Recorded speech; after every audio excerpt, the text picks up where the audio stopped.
Olá pessoal, tudo bem? Aqui é o professor Luiz e nós estamos aqui hoje para a nossa aulinha a respeito sobre os impactos ambientais. Bom, lembrando que nós estamos tratando principalmente do continente americano e do continente africano, beleza? Vamos para frente então.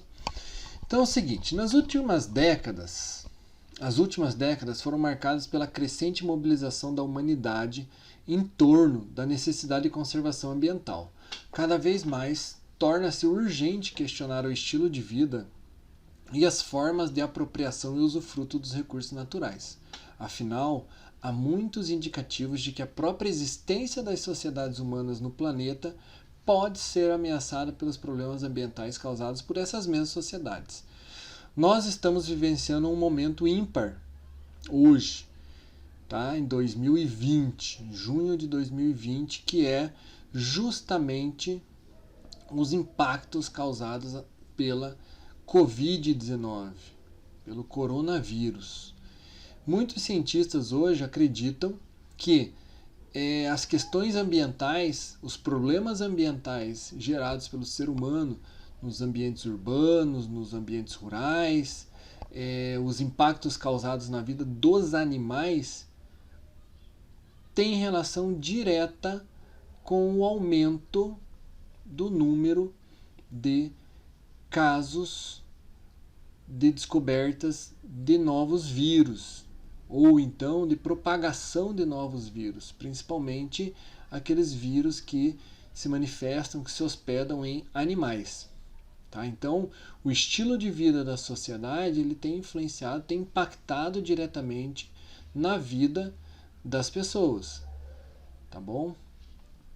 Uma das medidas mais importantes que as pessoas têm tomado nos últimos anos, né, os governos, são as criações de áreas para conservação dos recursos ambientais.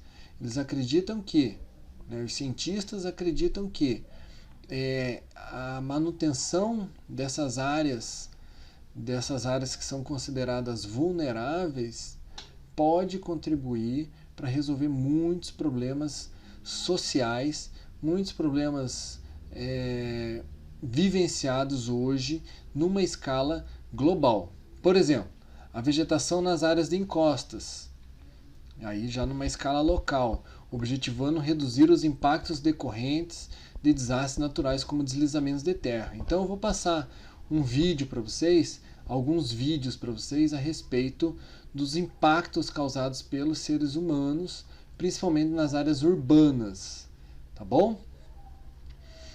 Após esse vídeo, a gente vai fazer uma atividadezinha referente a isso. Mas antes do vídeo, eu preciso dizer para vocês que o primeiro parque nacional, primeira área de conservação ambiental criada no mundo foi o Parque Nacional de Yellowstone, nos Estados Unidos. E depois disso, muitos outros parques, muitas outras unidades de conservação foram criadas pelo mundo.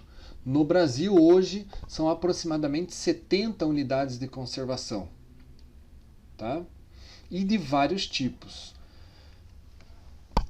Bom, como é que está isso hoje? Então, o que seria uma unidade de conservação para o Ministério do Meio Ambiente? Então, são espaços territoriais e seus componentes.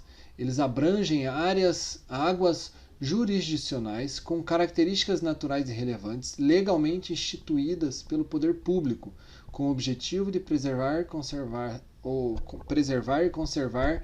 esses limites definidos, sobre um regime especial de administração, ao qual se aplicam garantias adequadas de proteção. Tá bom? Então o Ministério do Meio Ambiente define unidade de conservação dessa forma aí. Então nós temos a nossa primeira atividade, que é um texto sobre unidades de conservação. Acompanhem aí. Olá pessoal, tudo bem? Então a primeira atividade que eu quero que vocês realizem é esta atividade aqui. Vocês vão fazer a leitura, tá, a respeito desse texto aqui, tá bom? Quem está sem material, dá um pause no vídeo, leia esse texto, entenda, tá bom? E aí depois vocês vão responder esta questão que está disposta, tá bom? aqui embaixo, tá certo? Então a questão é a seguinte: por meio da pesquisa na internet, encontre um parque nacional ou uma unidade de conservação nas proximidades de onde você mora. Então você vai digitar lá, unidade de conservação ou parque nacional na região dos Campos Gerais, ou, né, dando um exemplo, ou na região do Paraná. Tá? Em seguida, indique o nome e como ele é classificado pela IUCN e de acordo com a legislação brasileira. Tá bom? Então vocês vão vir aqui, tá certo? E vão verificar ali como ele é classificado nesse texto aqui. Tá certo? É isso aí. A nossa segunda atividade, a gente precisa compreender o seguinte. Nos últimos anos, a WWF, que é uma importante ONG ambientalista de atuação global, passou a trabalhar e divulgar o conceito de ecorregião. Vocês sabem o que é ecorregião?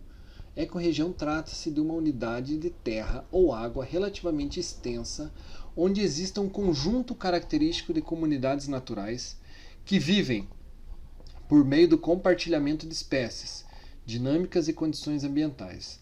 Torna-se em virtude principalmente da riqueza biológica que apresenta, estratégica para a conservação. As ecorregiões da WWF funcionam efetivamente como unidades de conservação em escala regional. E aí, essa é a nossa segunda atividade. Vocês vão fazer a interpretação do mapa dos ambientes criados pela WWF. Acompanhem aí. Outra atividade que eu quero que vocês façam é que vocês deem uma olhada nesse mapa dos 14 ambientes que reúnem as 869 ecorregiões definidas pela WWF, que é uma ONG que faz defesa de causas ambientais no mundo. Tá? Vão localizar aqui o Brasil, vão dar uma olhadinha aqui, né, na América, vão olhar aqui na legenda, né, quais são esses ambientes que existem no Brasil, classificados pela WWM. Vão dar uma olhadinha aqui no mundo também, tá? Principalmente aqui no continente africano, beleza? Então observem aqui, né? Vocês vão comparar as legendas, vão dar uma olhada nas legendas e vão responder a atividadezinha que vem em seguida. A atividade que vem em seguida é esta aqui, tá? Eu quero que vocês façam então essa parte aqui, respondam através da interpretação daquele mapa. Então, de acordo com o mapeamento das ecorregiões mundiais realizadas pela WWF, quais são as ecorregiões que ocupam partes do território brasileiro? Tá? E a 2, você mora em alguma dessas ecorregiões definidas pela WWF? Se sim, qual delas? Caso não, qual delas fica mais próximo de você ou mais próximo de onde você mora? Beleza? Essa é a segunda atividade que vocês vão fazer. E a nossa terceira atividade é uma pesquisa usando a internet, preenchendo a tabela a seguir, reunindo os top 5 dos parques nacionais localizados na África e na América. Tá? Ou aqueles que vocês gostariam de conhecer. Não inclua os brasileiros. Tá? Busquem parques nacionais de outros países. Justifique na coluna correspondente as razões ou critérios que você considerou em sua escolha. Tá bom? Quem está sem o material, faz isso no caderno. Vamos para frente. Eu vou falar sobre os deslizamentos de terra. Tá? Esses deslizamentos de terra, eles sempre ocorreram. Eles são um processo natural. Para ter deslizamento de terra, existem duas condições principais. A primeira é o relevo que precisa ser acidentado, na verdade ele é mais suscetível aos deslizamentos, e uma grande quantidade de chuva. Bom, quando isso ocorre, essa combinação de grande quantidade de chuva mais o relevo acidentado, os deslizamentos de terra eles são mais comuns. O que está acontecendo com a ação humana? Como vocês podem observar aqui, com a ação humana, com as construções, a gente observa que o homem, o ser humano, ele precisa desmatar, e aí quando ele desmata, ele corta essas árvores, ele também retira a capacidade de absorção da umidade pelas raízes e ele também deixa o solo mais descoberto. E aí os resultados são esses deslizamentos de terras em áreas urbanas. Bom, tem um outro detalhe importante. Como você evita isso? Então a primeira coisa que eu considero fundamental são políticas públicas para a moradia. Se a gente não criar, se o poder público não criar política pública para moradia, as pessoas vão acabar procurando locais inadequados para fazer as suas construções.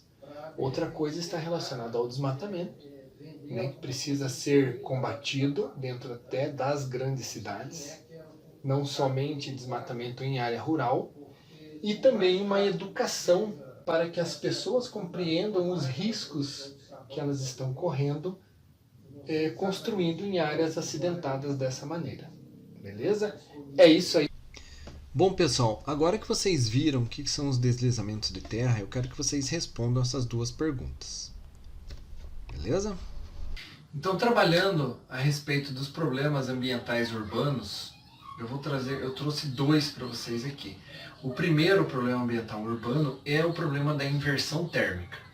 Então, a inversão térmica, ela é um processo que ocorre principalmente no inverno. Se a gente for considerar a situação normal, como que funciona a circulação atmosférica em cima das grandes cidades? Circulação do ar em cima das grandes cidades. Nós temos aqui as edificações, certo? E o normal é o quê? É que o ar mais próximo à superfície esteja mais aquecido. Então ele tende a subir, porque o ar mais aquecido, ele é mais leve, ele é menos denso, as partículas estão mais distantes umas das outras e ele sobe. E quando ele chega nas porções mais altas da atmosfera, ele se resfria e desce novamente. Esse processo de circulação do ar, em que o ar mais quente sobe, o ar mais frio desce, esse processo facilita a dissipação dos poluentes. O problema é que durante o inverno, por conta da ausência de áreas verdes e por consequência a ausência de umidade, a variação de temperatura é muito alta. Então o que acontece nas cidades? Durante o inverno, durante as noites de inverno, a temperatura baixa muito próximo à superfície. E o que acontece? Quando essa temperatura muito baixa próxima à superfície, fica muito baixa próxima à superfície, acima dela o ar está mais quente. Ou seja, não existe circulação atmosférica diante desse cenário. Por quê? Porque o ar frio já está embaixo, então não tem para onde ele descer, e o ar quente já está em cima, não tem para onde ele subir. Certo? Então esse processo em que no inverno a temperatura próxima à superfície está mais fria do que na atmosfera é chamado de inversão térmica. Bom, agora que vocês já viram o que é inversão térmica, o que eu quero que vocês façam? Eu quero que vocês respondam no caderno de vocês, tá? E depois postem na plataforma a seguinte pergunta. Explique como ocorre o fenômeno da inversão térmica. Ponto. Na mesma pergunta, quais são as causas e quais são as consequências da inversão térmica? Então vocês vão responder isso, vão fotografar e vão jogar lá na plataforma. Beleza? Bom, e agora o que seriam as ilhas de calor? Então as ilhas de calor, elas são um processo urbano que ocorre por conta do desmatamento e das construções em áreas centrais. Então aqui nós temos do lado esquerdo uma barrinha com a temperatura média dos lugares. Vocês já devem ter percebido quando vocês fazem caminhadas e vocês estão caminhando em algo que é de asfalto ou cimento, e quando vão para a grama, quando vão para debaixo de uma árvore ou de uma área que é mais arborizada, que o ar está mais fresco. Isso tem uma explicação, tá? Então, o que acontece é o seguinte: as construções, elas refletem muito o calor, tá? A radiação solar. Então, quando o homem retira a vegetação e constrói, o que passa a acontecer? Essas áreas elas passam a esquentar mais rapidamente e também a resfriar mais rapidamente. Então, essas regiões centrais, onde não tem árvore, né, onde não é arborizada, onde não tem áreas verdes, elas durante o dia têm sua temperatura muito elevada. E as áreas que são mais arborizadas, elas têm uma média de temperatura mais baixa. Então, nesse gráfico, o que a gente consegue perceber? Que a região central da cidade tem uma temperatura média ali, ou uma temperatura máxima, desculpe, de 32,8 graus. Enquanto as áreas periféricas, por exemplo, as áreas rurais ou as áreas periféricas, a média de temperatura é mais baixa, 29, 30 graus. Esse processo em que a região central está mais quente do que as regiões que estão ao seu redor é chamado de ilha de calor. Tá? Nessa imagem aqui a gente consegue olhar por essas linhas que são chamadas de isotermas. A gente consegue observar o quê? Que a região central, que é a área urbana, tem a temperatura mais elevada, de 24 graus. Então, todas as regiões que estão nessa linha aqui, né, estão com 24 graus. E na medida que você vai se afastando do centro para áreas mais periféricas, a temperatura vai baixando. Então, na área mais periférica aqui do nosso desenho, neste momento, a temperatura é de 17 graus.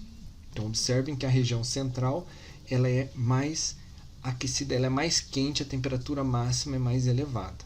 Isso é um processo urbano, é um problema ambiental urbano e está relacionado diretamente ao desmatamento. Qual que seria a solução para isso?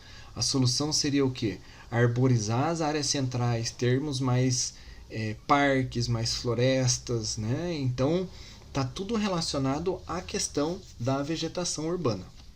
Beleza?